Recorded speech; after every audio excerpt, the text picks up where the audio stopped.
muito bom estarmos mais uma vez reunidos na casa do nosso bom Deus, com a finalidade de nós estudarmos a palavra desse bom Deus. E eu quero te convidar para que você abra a sua Bíblia no livro de Neemias capítulo 3. Nós iremos meditar em todo este capítulo. Livro de Neemias capítulo 3. Eu não vou ler todo o capítulo, eu vou ler alguns versículos deste capítulo.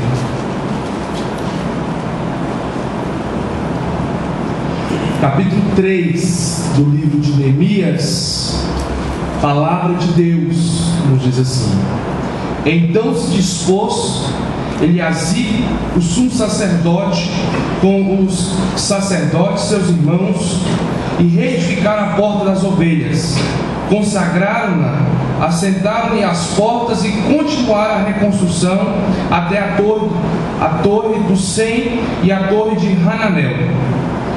Junto a ele edificaram os homens de Jericó, também ao seu lado edificou Zacur, filho de Rim. Versículo 2 diz assim, os filhos de Hassená edificaram a porta do peixe. Versículo 13 diz assim: a porta do vale reparou a Hanum e os moradores de Zanoa. Versículo 14: a porta de Monturo reparou Malquias, filho de Recado, maioral do distrito de Bet-Raquerem. Ele a edificou e lhe assentou as portas com os seus ferrolhos e trancas. Versículo 15: a porta da fonte reparou Salum, filho de Col-Ozé, maioral do distrito de Mispa. Versículo 20: depois dele reparou com grande ardor Baruque, filho de Zabai, outra porção desde o ângulo do muro até a porta da casa de Eliasibe, o sumo sacerdote. Versículo 28: para cima da porta dos cavalos repararam os sacerdotes, cada um defronte da sua casa. Até aqui. Vamos orar. Feche seus olhos.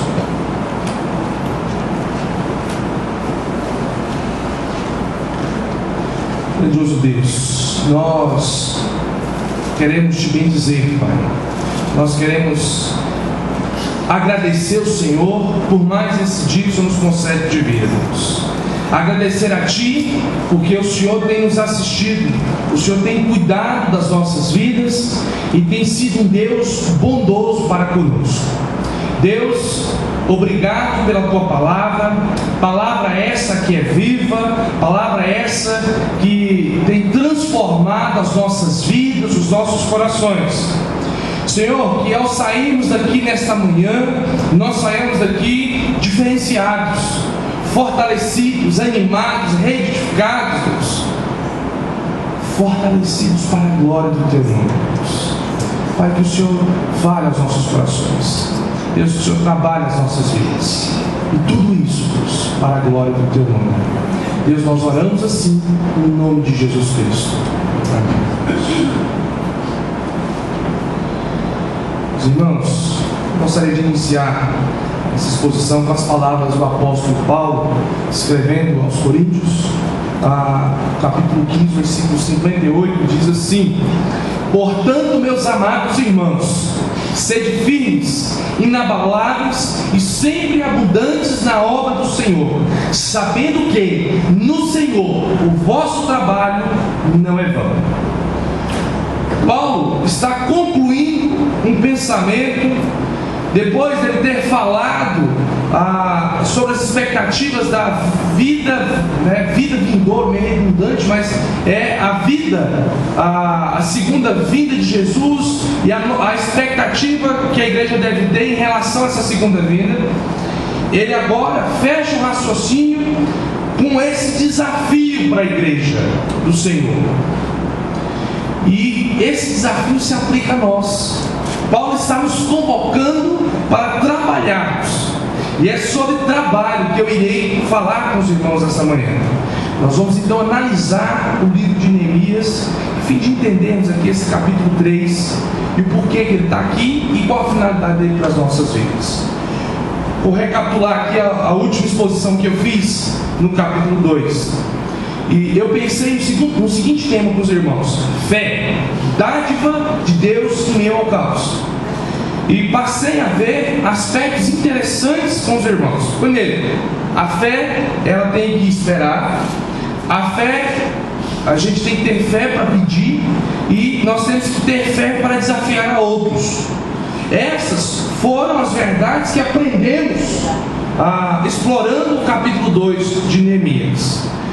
Eu quero aqui lembrar aos irmãos que Neemias, ele é um homem, instrumento de Deus em um momento difícil da história de Israel, que Deus levanta esse homem para que esse homem então reconstrua os muros e também direcione a fé do povo de Israel no momento da história. Deus chamou esse homem para exercer um trabalho, um ministério desafiador, trabalhoso, porém glorioso. E nós estamos caminhando e vendo esse homem então desenvolver esse ministério que Deus confiou nas suas mãos. E hoje, ao entrarmos no capítulo 3, o capítulo 3 vai nos apresentar uma espécie de catálogo de nomes e lugares quase totalmente esquecidos. Este capítulo nos mostra uma fação extraordinária de organização e de ação conjunta, ou seja, compartilhamento, e trabalho em grupo. Todas as marcas de um entusiasmo compartilhado, demonstrado nos grupos heterogêneos que se puseram a trabalhar nos seus trechos adjacentes do muro, uns como comunidade familiar, outros segundo as suas cidades, outros segundo suas perícias, outros segundo suas profissões e outros segundo as suas vocações. Todo o capítulo 3 vai nos mostrar que um trabalho em conjunto, onde há uma diversidade de pessoas, de profissões, de características, de aspectos culturais, agora se juntam, se unem a fim de edificar algo para Deus. Diante disso, eu quero pensar com os irmãos no seguinte tema: o registro do trabalho glorioso de uma cidade. O registro do trabalho glorioso de uma cidade. O propósito, e aí eu quero pensar em alguns aspectos com os irmãos desse trabalho. Primeiro, pensando no propósito do trabalho. Neemias estava interessado em uma só coisa: a glória de Deus. Olha só o que diz aí alguns versículos. Em resumo: vinde, pois, reedifiquemos os muros de Jerusalém e deixemos de ser opróbrio. Essa palavra aqui, complicadinho que está falando, ela quer dizer vergonha pública. Então, quando você vê opróbrio nas escrituras, ela representa vexame em público. Neemias está chamando a cidade para que essa cidade deixe de ser vergonha para os gentios. A grande diversão dos gentios era zombar de seus vizinhos judeus, apontando para as condições precárias de Jerusalém. Afinal, os judeus afirmavam que sua capital era um santo monte, belo e sobrancelho, a alegria de toda a terra. Não é isso que diz o Salmo 48, versículo 2? Diziam que o Senhor ama as portas de Sião mais do que as habitações de toda Jacó. Não é isso que diz o Salmo 87, versículo 2? Se Deus amava tanto Jerusalém, por que os muros não passavam de escombros e as portas estavam queimadas? Porque a cidade santa era vexame público. Porque os judeus não faziam alguma coisa a respeito dessa situação. Quando nós olhamos então para o propósito do ministério de Neemias, a primeira coisa que Neemias se propõe é glorificar a Deus. O propósito de todo o ministério, meus queridos, é a glória de Deus. Quando nós olhamos para nosso catecismo, qual é o fim principal do homem? Se não é a glória de Deus, não é glorificar a Deus. O propósito de todo o ministério é glorificar a Deus, e não o engrandecimento de líderes e organizações religiosas. As palavras de Jesus em sua oração sumo sacerdotal devem ser a força que motiva todo o ministério cristão. Jesus diz assim: eu te glorificarei na terra, consumando a obra que confiaste para fazer. Deus tem uma tarefa especial para cada um de seus filhos. Está em Efésios capítulo 2, versículos 10 em diante. E ao cumprir essa tarefa, de todo humilde e fiel, é que glorificamos o nome do nosso Deus. É evidente que a reconstrução dos muros e a recolocação das portas também significava proteção e segurança para esse povo. Jerusalém estava cercada de inimigos e parecia tolice esses habitantes fazerem melhorias em suas propriedades, uma vez que não haveria nada que os defendesse de invasões e de saques. No entanto, o que está em jogo aqui é a glória de Deus. O povo precisava evidenciar a glória de Deus que eles servem. Ao longo dos anos de aplicação aqui desse ponto, ao longo dos anos, os cidadãos haviam se acostumado com sua situação. Como tantos cristãos hoje, na igreja, nos dias de hoje, essas pessoas aqui do livro de Neemias estavam contentes com o seu status atual. Então Neemias entrou em cena e os desafiou a reconstruir a cidade para a glória de Deus. Queridos, a igreja Bereia também tem desafios hoje. Um deles é a compra ou a construção do nosso templo, que está aí, dia 27, nós vamos sentar e vamos discutir o contrato, e nós vamos ali então ver o nosso compromisso diante de Deus, de firmarmos aquele contrato, e nós temos um desafio imenso, que é a compra desse templo ou a construção dele. Queridos, nós vamos juntos erguer as paredes de um templo fixo nosso. Não vamos mais ter problemas com aluguéis. Nós precisamos nos unir em prol de um fator comum: glória de Deus. Nós vamos construir, ou nós vamos comprar esse templo, não é para a nossa glória, é para a glória de Deus, para que as pessoas possam entrar e ver que dentro de nossas igrejas, ou dentro de nossa igreja, no púlpito dessa igreja é pregado sobre a glória de Deus. E para isso todos nós precisamos nos unir em prol disso. Outro aspecto sobre o registro de trabalho glorioso dentro de uma cidade é a forma de trabalho. Perceba que neste primeiro momento eu estou aqui fazendo linhas gerais do capítulo 3. Depois eu vou explanar, próximo sermão, minha pretensão é explanar cada uma daquelas portas ali e tirarmos implicações para as nossas vidas. Mas hoje eu estou mostrando por que nós nos unimos em trabalho. Por que Neemias se uniu em trabalho. E aqui a forma de trabalho é interessante. Neemias foi um líder que planejou o seu trabalho e colocou o seu plano em prática. E a forma como ele fez serve de exemplo para nós. Este capítulo cita o nome de 38 trabalhadores e identifica 42 grupos diferentes. Havia muitos outros trabalhadores cujos nomes Neemias não citou, mas que ainda assim foram importantes. Cada trabalhador, quer seu nome tenha sido mencionado, quer não, foi designado para um lugar e recebeu uma tarefa.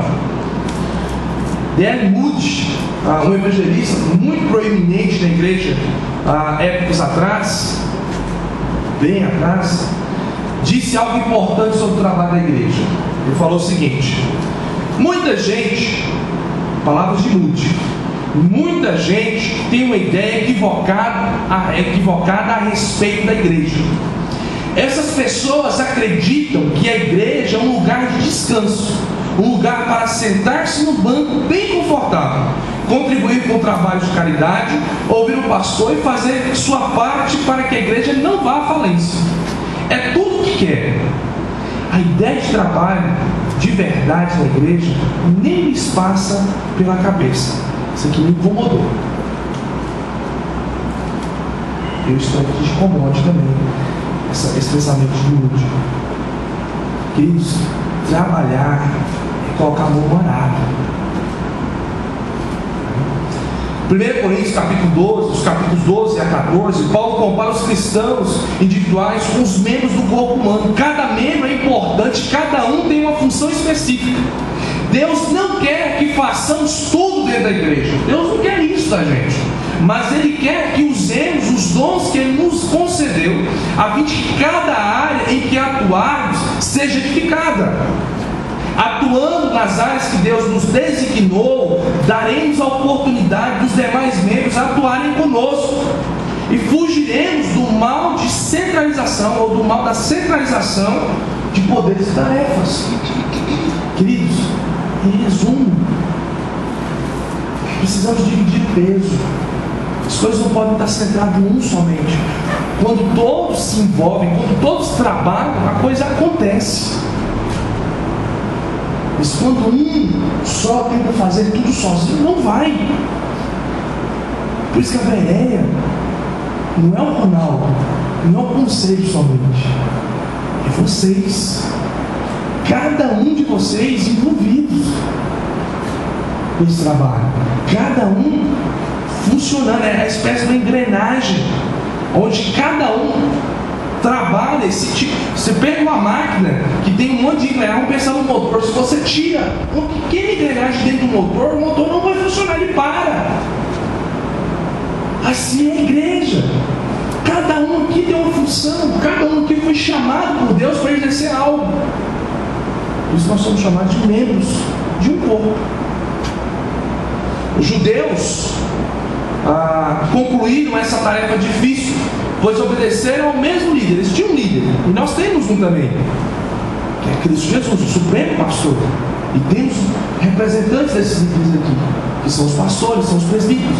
Então os judeus focaram no trabalho e na fala do seu líder, e foram. Mantiveram os olhos fixos no mesmo alvo e trabalharam juntos para a glória de Deus.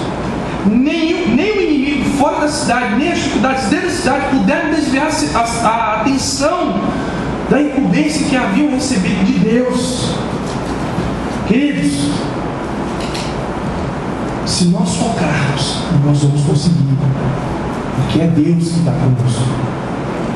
Mas se nós não lutarmos por um propósito comum, se cada um tentar lutar por propósitos individuais dentro da igreja, nós não iremos conseguir edificar a igreja do Senhor nos concedeu.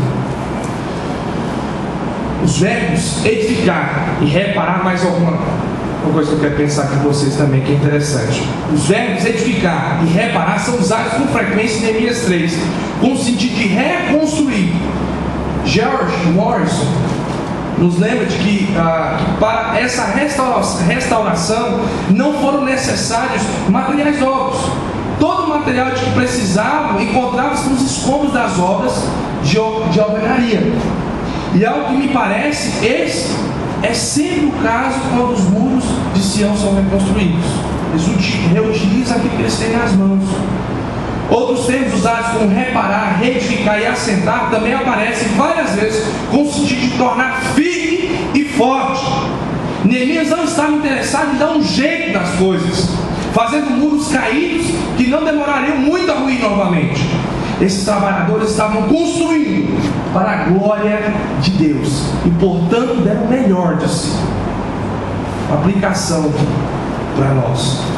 Não é pela invenção de coisas novas e engenhosas que removemos a vergonha pública.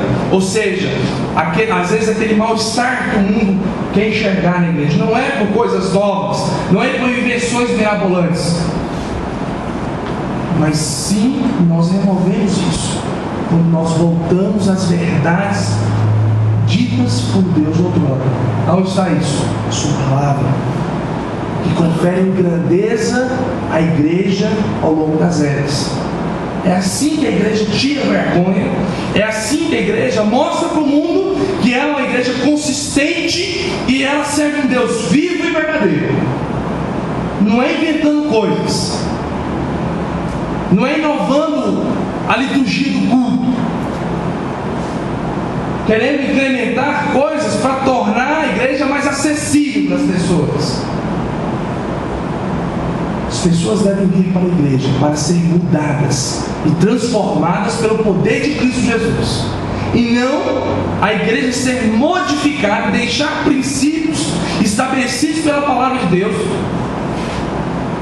para agradar as pessoas lá fora, para tentar sua igreja numerosa.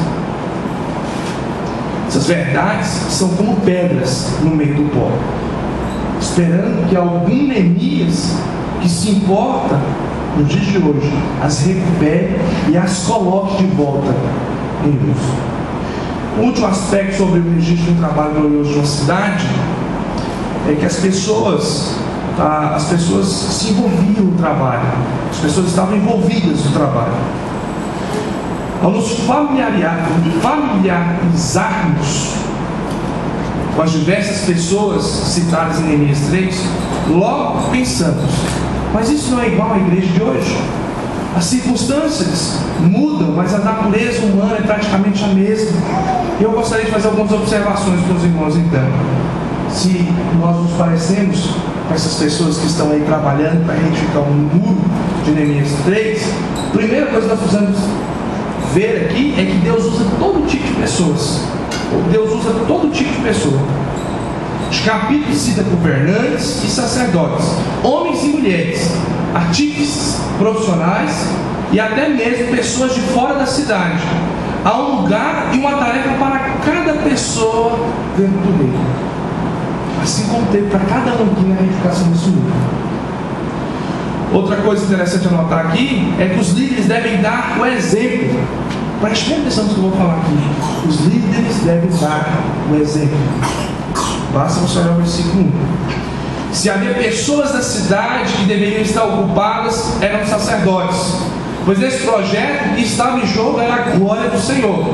O fato de o sumo sacerdote usar suas mãos consagradas para realizar trabalhos braçais mostra que considerava as obras do muro um ministério para Deus.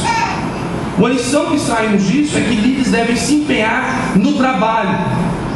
Vou repetir: líderes devem se empenhar no trabalho, se esmerar. Não devem ficar apenas dando ordens para os subordinados. Isso é uma coisa muito comum nos nossos dias. A cultura das igrejas hoje é ter figuras de líderes em pedestais tão altos que esses líderes se tornam inacessíveis. E de lá, desses pedestais, esses líderes dão ordens para seus subordinados executarem a obra de Deus. Entre aspas, eu coloquei esse Deus aqui. Isso é uma prática errada, queridos.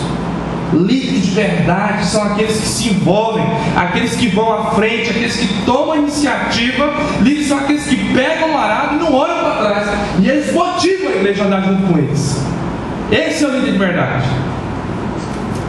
É aquele que está comprometido com o trabalho, não é aquele que fica de longe, olhando a coisa e dando ordens e falando: vai lá, faz isso, faz aquilo. Líder bíblico é aquele que está junto com o povo de Deus. É aquele que se envolve com o povo de Deus. É aquele que trabalha, é aquele que se preocupa com o trabalho. Eliasib, no momento do versículo 1, a história dele é triste.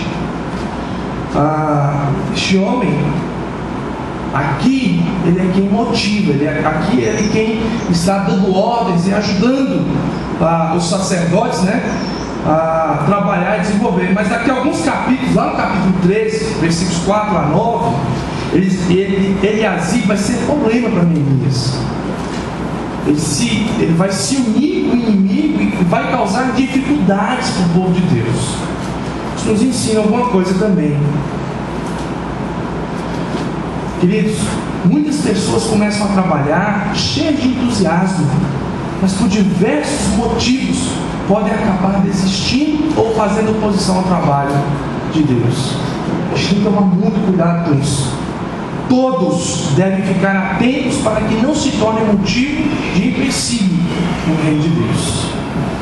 Nós precisamos tomar muito cuidado para não nos tornarmos oposição, pedra de tropeço Por último aqui, aliás, falta mais dois aqui, mas eu vou juntar esses dois aqui. Algumas pessoas recusam-se a participar. Os aristocratas se recusaram a trabalhar. Só olhar os versículos 5 e 27. Será que eles eram tão nobres que não podiam se envolver com o trabalho braçal? Acredito que a nobreza de um homem está em suas motivações em se envolver com os outros e não somente com o seu estado social. Um contraste aqui interessante pensando nisso é que os tecoítas moravam, é um nome citado aí dentro do capítulo 3, era um povo que morava a 18 quilômetros de Jerusalém, e eles vieram e ajudaram na reconstrução do muro, enquanto os nobres que moravam lá na cidade precisavam se envolver com o trabalho, eles não quiseram mover um dedo em direção ao trabalho. Triste humanidade. Precisamos, irmãos, de pessoas nobres que se envolvam com a igreja do Senhor. Mas pessoas, quando a gente é nobre, a gente se envolve ao ponto de se doar pelo trabalho. Isso é nobreza. Você vai dizer que existe algum nobre maior do que Jesus Cristo, e esse Jesus se envolveu, e esse Jesus era um trabalhador também, carpintaria era a sua profissão. Você vai dizer que alguém é melhor do que Paulo hoje? Um evangelista nato, grande, proeminente na igreja, instrumento usado por Deus, e era um fazedor de tendas. Era alguém que estava próximo do povo. Nobreza, queridos, não quer dizer afastamento, não quer dizer, não significa não se envolver com a obra. Nobreza é estar junto, é participar da construção. Agora, o que eu acho interessante a gente olhar aqui, algumas pessoas com mais trabalham com mais afinco que outras. Por que eu li o versículo 20? Porque aí fala de Baruque. Baruque é o único trabalhador sobre o qual se observa que cumpriu suas tarefas com grande ardor ou zelo. O termo hebraico aqui significa queimar ou encandecer. Quando a gente assiste aí, eu já vi muito isso em Fórmula Truck e em Fórmula Stock Car. Quando a gente vê os vídeos das rodas dos carros em alta rotação, e aí o freio do carro, quando vai chegando na curva, ele esquenta tanto que ele fica vermelho, porque ele aquece demais. Isso é encandecer, porque está sendo exigido dele, ele está esforçando para parar aquele carro que está em alta velocidade. A palavra aqui, a expressão aqui no hebraico denota a mesma coisa, que Baruque, ele se desgastou, ele se esmerou, ele queimou calorias, em outras palavras, pelo trabalho, pela obra do mundo. Faz-me pensar em Eclesiastes 9:10, quando o sábio diz o seguinte: tudo quanto tiver a mão para fazer, faz-o conforme as suas forças. Os trabalhadores preguiçosos não roubam apenas de si mesmos e do Senhor, mas também de seus colegas de trabalho. Provérbios 18, versículo 9 diz o seguinte: quem é negligente na sua obra já é irmão do desperdiçador. E que eu aprendo com Baruque, você aprende com Baruque. Aprendemos com Baruque que o reino de Deus, ou a igreja, neles ou nele, nós devemos dar o nosso melhor, devemos nos desgastar, devemos desgastar-nos nesse trabalho, nos esmerarmos, esforçarmos mesmo. Queridos, isso aqui é a igreja do Senhor. O Senhor Jesus pagou um preço alto por mim e por você, que nós estamos aqui nessa manhã. Nós devemos trabalhar com empenho, com esmero, na glória do nosso Deus. Gostaria de concluir voltando ao pensamento de Paulo. Portanto, meus amados irmãos, sede firmes, inabaláveis e sempre abundantes na obra do Senhor, sabendo que no Senhor o vosso trabalho não é vão. Certamente, queridos, nós podemos trabalhar, pois nada do que fazemos para o Senhor se torna vão. Se nós fazemos para Deus, nada, nenhum dos nossos trabalhos é vão. Eu gostaria de aplicar isso à sua vida. Primeiro, vamos erguer as paredes para a glória de Deus. Você não está nessa igreja por acaso. Não acredito no acaso. Acredito em providência e governo soberano de Deus. Portanto, vejo que estamos vivendo algo parecido com o que Neemias estava vivendo em seus dias. Ele queria reconstruir Jerusalém. Nós queremos construir nosso lugar definitivo. Sendo assim, desafio você, membro da IBBereia, Igreja Presbiteriana Bereia, para juntos nos unirmos e nos esmerarmos nessa empreitada. Vamos fazer essa construção motivo de honra a Deus. Vamos glorificar nosso Deus com esse trabalho. Vamos nos esmerar, vamos nos unir, vamos juntar as nossas forças em prol desse trabalho. Segundo, você não precisa negociar princípios bíblicos para agradar o mundo. Outra aplicação que vem para nós. Para reconstruir os muros da vida é preciso utilizar o que já temos. Onde se aplica isso na igreja nos dias de hoje? Se aplica quando a igreja tenta negociar seus fundamentos em prol de agradar o mundo. Ou seja, ela tenta ficar mais parecida com o mundo ou trazer para dentro de si. Isso está errado. A igreja deve ser igreja. Para reconstruir sua imagem, não precisa abrir mão do que já existe, dos princípios estabelecidos por Deus. O que ela precisa é ser autenticada pela palavra de Deus. Essa palavra deve ser pregada com esmero e fidelidade. A igreja precisa conscientizar-se da importância dos sacramentos que ela tem nas mãos. Batismo e Santa Ceia. Eu podia aqui gastar mais tempo falando batismo e Santa Ceia para os irmãos hoje. Mas em rápidas palavras, batismo significa trabalho. Santa Ceia significa união com Cristo. Por que batismo significa trabalho? Porque eu e você precisamos anunciar Jesus para as pessoas. Porque Mateus 28, versículo 17 até 18, 19, 20 lá, fala que Jesus fala para a gente ir por todo mundo fazendo discípulos e batizando-os.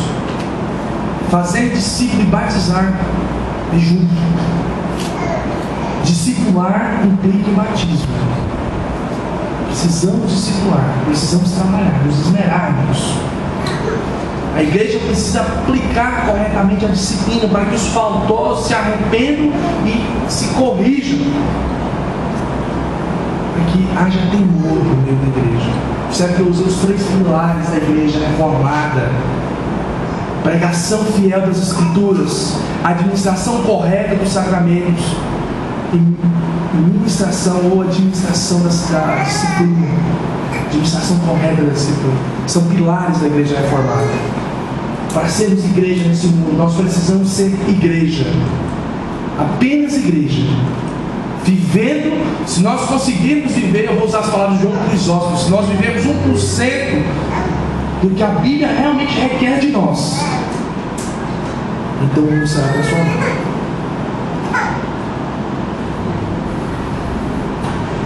Essas são marcas indispensáveis para nós como igreja verdadeira.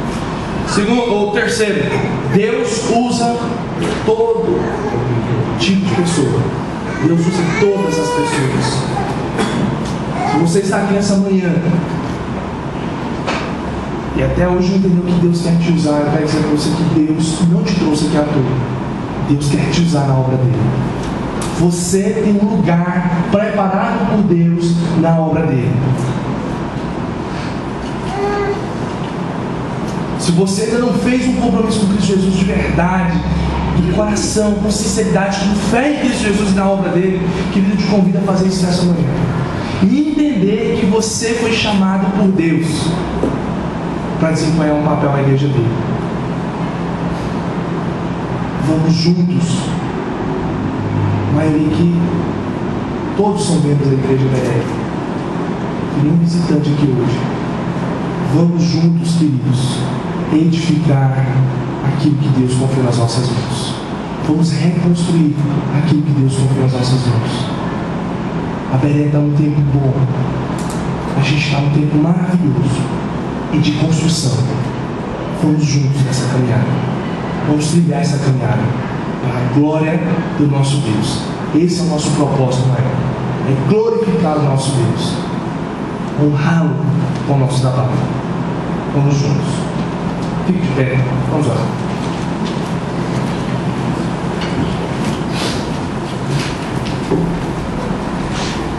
Grandioso Deus, obrigado, Pai, pela Tua palavra. Palavra essa que é maravilhosa. Deus, palavra essa que nos exorta, que nos aponta o caminho que nós devemos andar. Ela é luz para os nossos pés. Deus, que neste mundo o Senhor nos oriente cada vez mais por meio dela. Que seja ela o instrumento do Senhor nas nossas vidas, Deus, a fim de sermos edificados por ela. Deus, usa as nossas vidas para desenvolvermos a Tua obra, Deus. Pai, nós estamos diante de um momento maravilhoso da igreja. O Senhor está confiando nas nossas mãos a construção de um local. Deus, nós queremos nos prostrar diante do Senhor e pedir ao Senhor que o Senhor nos use. Que cada membro da igreja presbiteriana Bereanos se comprometa com o Senhor em trabalhar, em se esmerar em prol da Tua obra, Deus. Pai, que juntos nós possamos levantar as paredes dessa igreja, Deus, e possamos então nos reunir, e dentro dessa igreja nós possamos então ouvir a Tua voz, ouvirmos a Tua palavra, sermos edificados, celebrarmos a Tua bondade manifestada a nós, Deus. Pai, é um momento maravilhoso da história dessa igreja. E essa geração que está aqui, Deus, faz parte da história que o Senhor preparou para Bereanos. Deus, nos use neste mundo, Deus, para anunciarmos Cristo Jesus, para a glória, louvor e honra do Teu nome. Cristo, Teu Filho Jesus, é que nós amamos.